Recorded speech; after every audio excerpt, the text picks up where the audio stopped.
Okay, verbal fabrication. Again, here's another skillful use of fabrication, which is to bring the body into jhana. First jhana. Furthermore, quite withdrawn from sensual pleasures, withdrawn from unskillful mental qualities, you enter and remain in the first jhana. Rapture and pleasure born from withdrawal, accompanied by directed thought and evaluation. Okay, and there's the verbal fabrication. Okay. Now, the rapture and pleasure would come under the feeling. The topic of your meditation would come under perception. All states of jhana are up through nothingness, or are perception attainments. Okay. So then you take that sense of rapture and pleasure and you permeate and pervade, suffuse and fill this very body with the rapture and pleasure born from withdrawal. I love this image. Just as if a skilled bathman or bathman's apprentice would pour bath powder into a brass basin and knead it together, sprinkling it again and again with water, so that his ball of bath powder, saturated, moisture-laden, permeated within and without, would nevertheless not drip. Even so, the meditator permeates this very body with the rapture and pleasure born of withdrawal. There's nothing of your entire body unpervaded by rapture and pleasure born with withdrawal. And as you remain thus heedful, ardent, and resolute, any memories and resolves related to the household life are abandoned, and with their abandoning, your mind gathers and settles inwardly, grows unified and centered. Okay, this is a skillful use of verbal fabrication. You think about the breath, you evaluate the breath. Once you've got that sense of ease, you think about letting it spread and permeate and fill and suffuse his whole body. So you're taking the feeling of pleasure, you're creating a new perception that your body is like a ball of bath powder. And you're going to suffuse it with water, with moisture. And then you sit there and you apply that perception to your body. So it's verbal fabrication and mental fabrication applied to, oftentimes, the breath as the topic for meditation. So this is another explanation of why the Buddha taught jhana as part of his path. Because it's a skillful use of verbal fabrication. And then brings in the other forms of fabrication as well.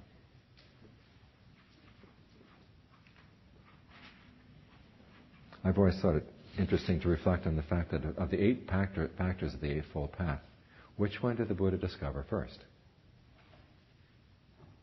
Yes? 4? Before. Oh, I'm sorry. 51. No, he discovered jhana first.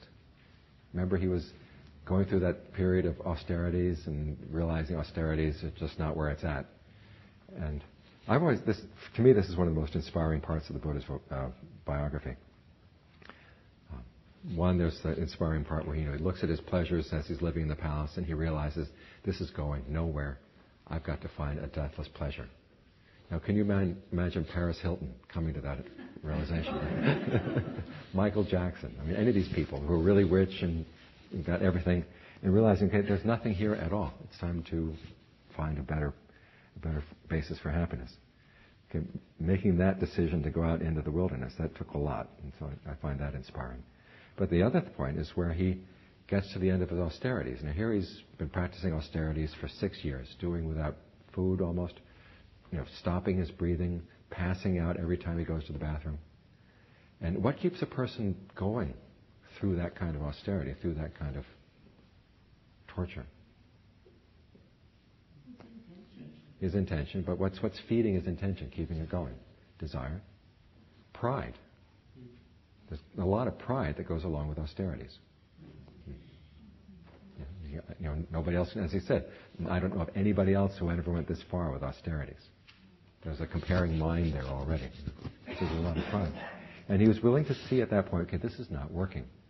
He was able to abandon his pride, which I think is sometimes harder than abandoning your sensual pleasures. And there was a lot of peer pressure. There was peer pressure from the five brethren, yeah. They were watching, when's he going to gain his awakening, when's he going to tell us? And so he had to put up a good show for them too. And then he realizes this is not working. And then he reflects, and when he was a child, he entered the first jhana at that time when he was sitting under the tree while his father was plowing. And the question arose in his mind is, could this be the way to awakening? And the answer that came up is yes. So that's the first of the 8 factors that he developed and that he discovered in the Eightfold Path. Realized, okay, jhana is the way to awakening. Lee, remember that for one of your Dharma talks.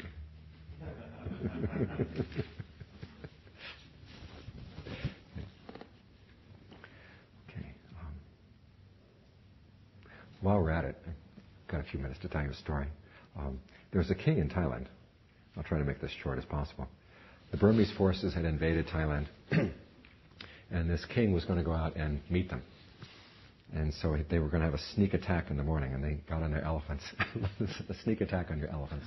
And they got out before dawn on their elephants, and they went into the Burmese camp.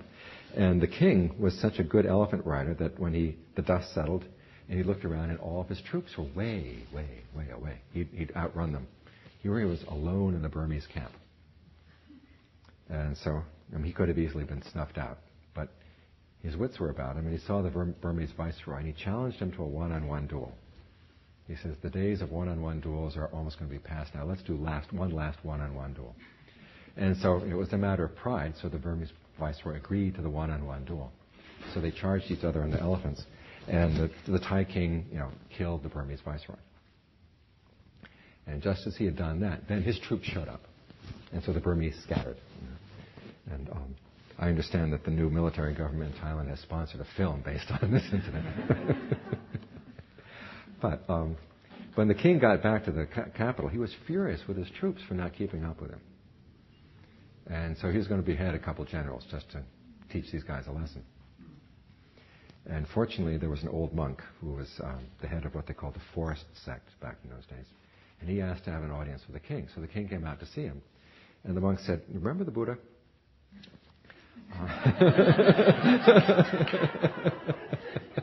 And not just in general terms. He says, when the Buddha gained his awakening, how many other people were around?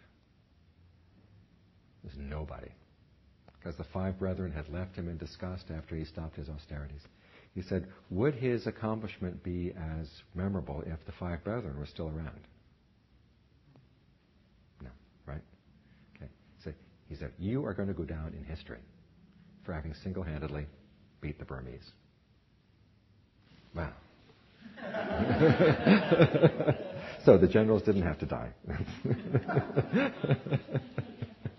They let you do something really outstanding. Okay.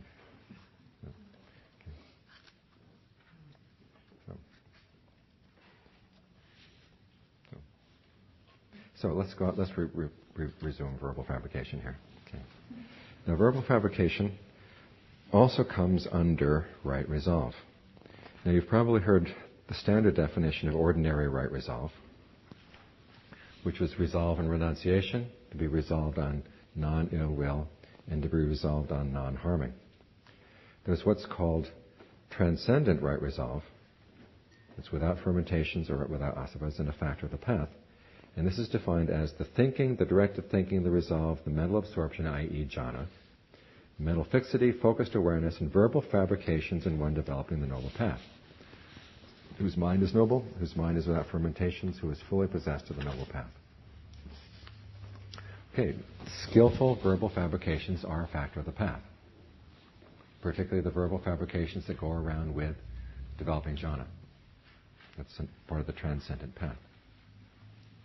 So again, we have this pattern that eventually you're going to abandon fabrication, but before you abandon it, you turn it into the path by the way you direct your thoughts and the way you evaluate the object of your meditation.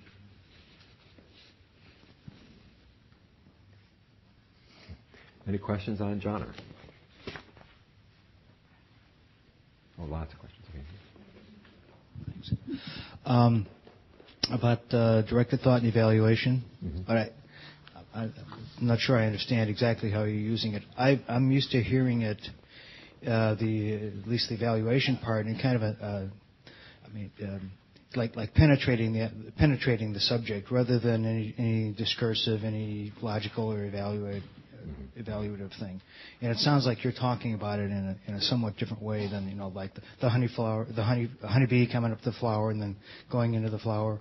It sounds like you're talking about it in a different way, or maybe not. Maybe I'm just confused. It is different, but you're getting involved in the breath. You're fully in the breath. But at the same time, you're asking yourself, as the bathman's apprentice, okay, how do we suffuse the moisture through the ball of powder? And then how do we get this sense of ease and rapture to permeate the body as a whole? There's a certain amount of evaluation that has to go in there. One saying, okay, is it comfortable enough? Is this sensation I got right now comfortable enough that I would want to spread it? And then you get up against the issue, okay, sometimes it doesn't want to spread. What do you do then? So there's a certain amount of strategizing, a certain amount of evaluating going on in that first jhana. As you're working through trying to make the breath more comfortable, and then once it's comfortable, how you spread it. The sensation of ease. And the word vichara in sort of ordinary, sort of conversational Pali does mean to evaluate.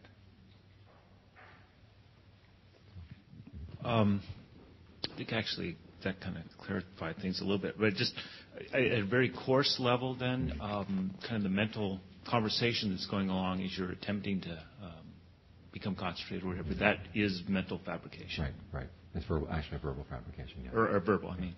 And the fabrication, I mean, to me, carries a sense of I guess what you've been saying all along.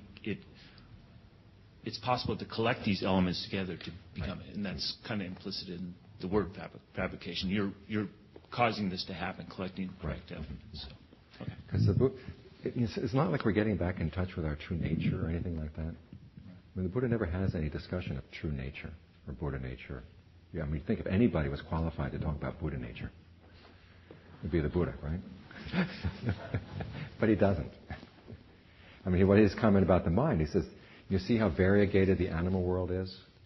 All these different kinds of animals. He said the human mind, any mind, is even more variegated than that. You're capable of anything. So it's up to you, what do you want to create out of these powers that you have? And so in this case, we create a path. And so you have to be conscious of the fact that you are creating this. That there's going to be work involved, and sometimes it seems natural, and other times it doesn't seem natural. But then that's a question of habit. And you're trying to develop good habits so that it will come more and more and more easily to direct the mind in that way. But it's not a question of getting back to a true nature or anything. I think that somehow I was, always carry that in my mind, back in my mind, that somehow it's stumbling across this nature that's there already, as opposed to just collecting it out of the stuff that's there and going and following it. So. Right. And it's not like we haven't had experiences like this in the past.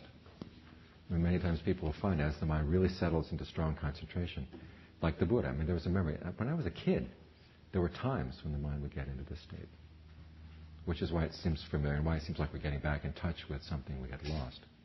But what we lost, it was a good habit that we had lost. We're getting back in touch with that. Yes, in the back again. This question of true nature is a hornet's nest. But wouldn't you say that through practice in the Theravāda tradition, you come to experience something of the nature of reality that's a different appreciation than you had before? The nature of self as anatta, the nature of reality as empty and insubstantial, without reifying a true nature. Wouldn't you say that there is an awakening to not just the way things work, to cause and effect, but to the underlying nature of reality? Okay, well, what you come into, especially an experience of the deathless, is something that's really other, that's not involved in cause and effect. And you wouldn't want to say that it was your true nature. It just is more of the discovery, okay, there is this as well. And if you start putting your true nature, any of those categories on top of it, you're getting in the way. In Zen, for example, we give names to it, like the birthless. And in Theravada, we say the deathless. So it's a dimension of our nature that transcends coming and going, birth and death, cause and effect. Are we on the same? Would you agree? Yeah, well, there's the transcendence, yeah. But you run up when you start using that as a theory to explain things, that there's a true nature. You got the problem is, okay, if you had this true nature, why did you lose it? And if you lost it once, what's to keep you from losing it again? Yeah. The epistemologies, we could play with this from a Mahayana and Theravadan point of view, because I could respond to those questions. It's just, I think calling it true with a capital T and then contrasting it with the people who don't have it that's really problematic. But it does seem to me that, experiencing, let's say, the deathless, isn't that a liberation? Isn't that associated with liberation? That is liberation. Yeah. It is liberation. So, and isn't liberation connected somehow with truth, with perceiving things accurately? Perceiving the Four Noble Truths accurately. Yeah. I just wanted to play a little bit with the dialogue. Okay. But the Buddha's assumption of what we're all bringing to the practice is there's no assumption that we're bringing a bad nature or a good nature to the practice. He's assuming that we're bringing the desire for happiness. Yeah, no, that had nothing to do with original sin. Nothing at all. Or original virtue. Or original virtue, yeah. It's just, He's assuming that we all want happiness, and that's the assumption that it's all based on. Okay, we've got 10 more minutes. I hear you getting restless. I'm getting restless too, but we've got 10 more minutes. We've got to get through something, at least maybe half of the material.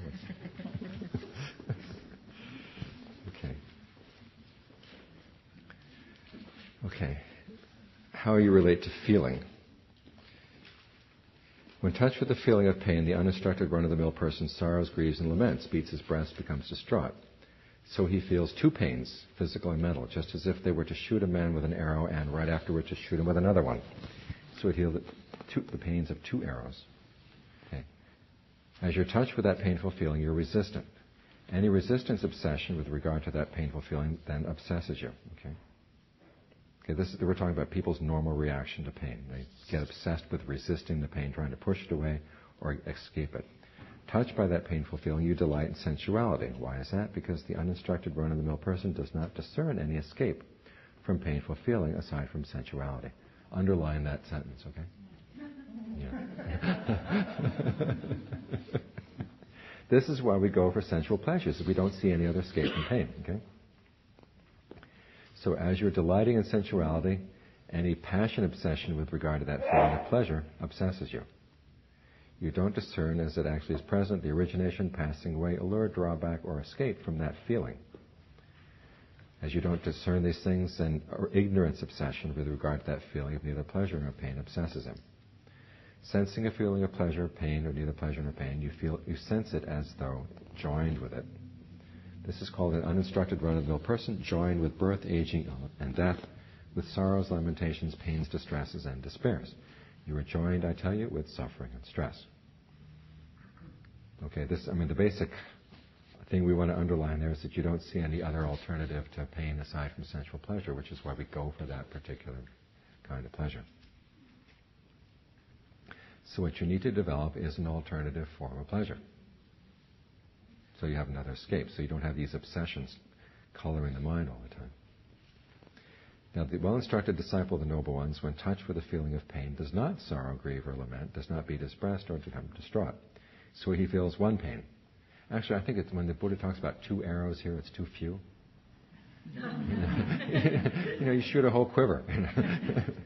Now, the well-instructed disciple of the noble ones feels only one arrow, the feeling of the physical pain, but not the mental. Okay, just as if they were shoot a man with an arrow and right afterward did not shoot him with another one, so he'd feel the pain of only one arrow. As you're touched by that painful feeling, you're not resistant, because you've seen basically what this comes down to is through analyzing the way the mind relates to the pain, and particularly, there's a whole book on this topic. It's called Straight from the Heart by Ajahn Mahabua. There's a series of Dharma talks that he gave to a woman who was suffering from cancer.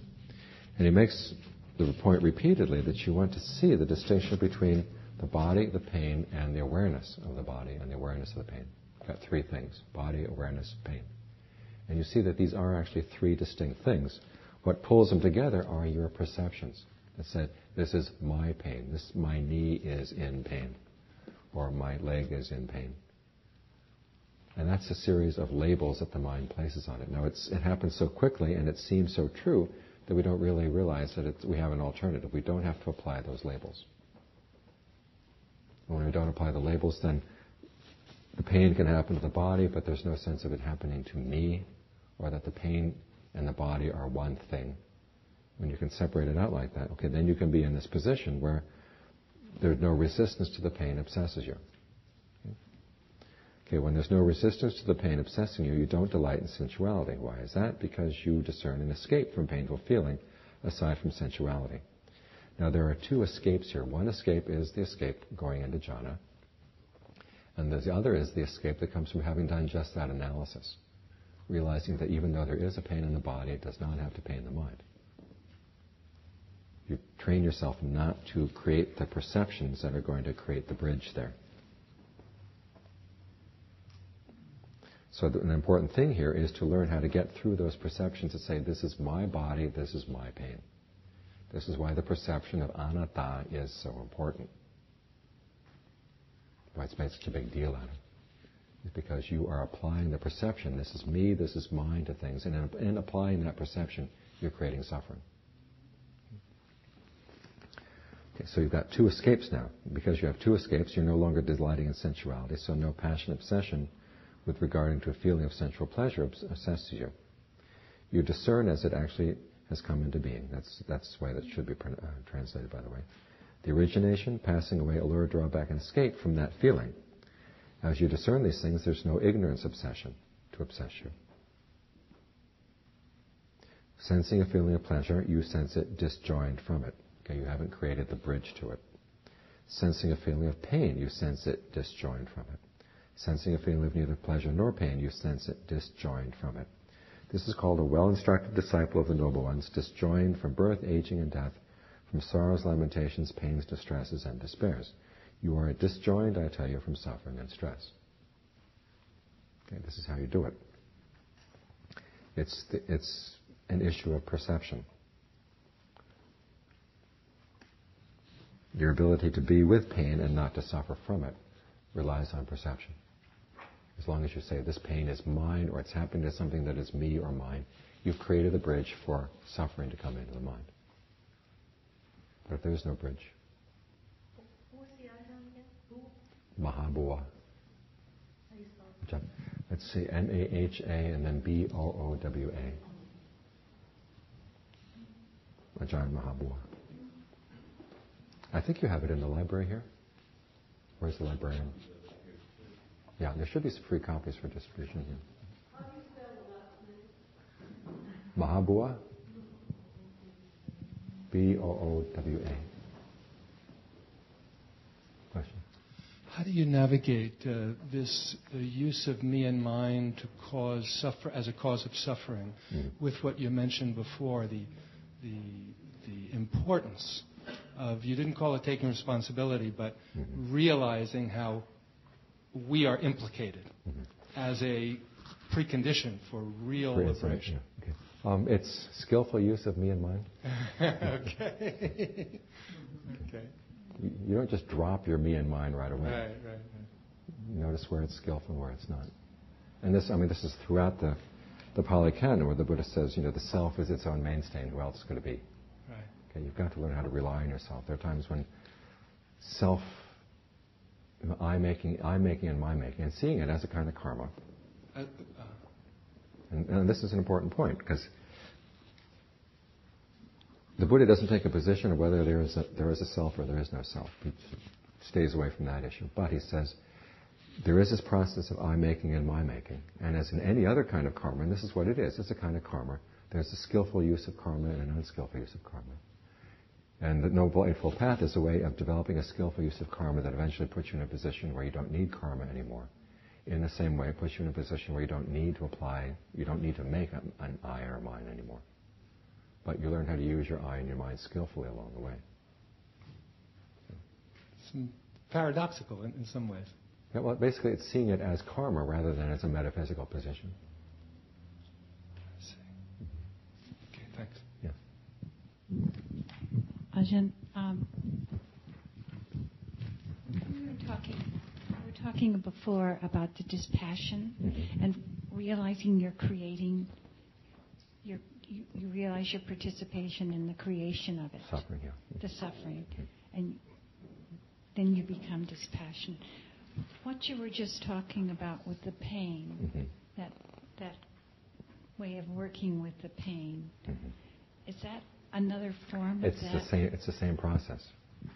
Okay, there's a pain in your body. You say, look, this is horrible. There's this pain in my body that's making me suffer. And the question is, well, is it making you suffer, or are you getting yourself involved in the pain in such a way that's going to cause suffering? So that's what you've got to look for. What? You can do it with anything, yeah. To see what you're doing that's adding to the suffering. In fact, that's the primary focus with the whole issue of suffering. It's this element of fabrication, i.e. your intentions. What are your intentions involved in here?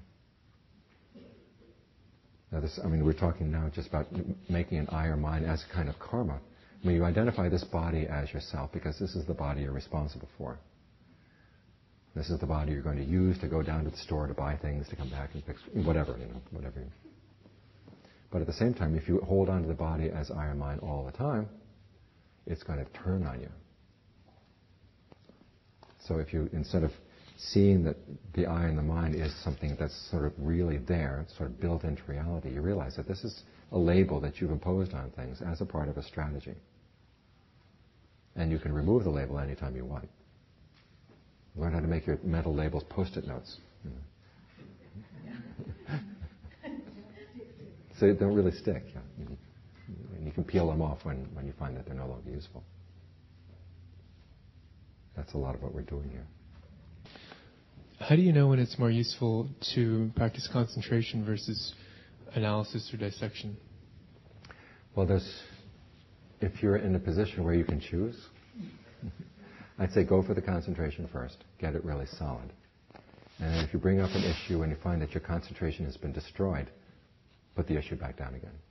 Go back to your concentration. And then when you find that, okay, bringing it up doesn't destroy your concentration, then you can run with it as far as you need to go. The Buddha doesn't create a clear line between concentration and insight practice.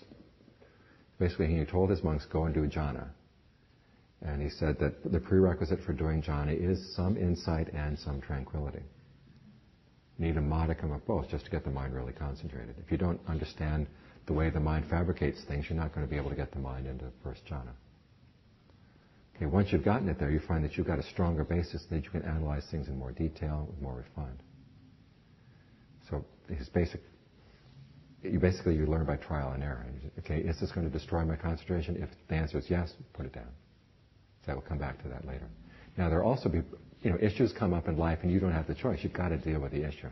In which case, you take whatever insight and whatever concentration you've got and use it for that purpose.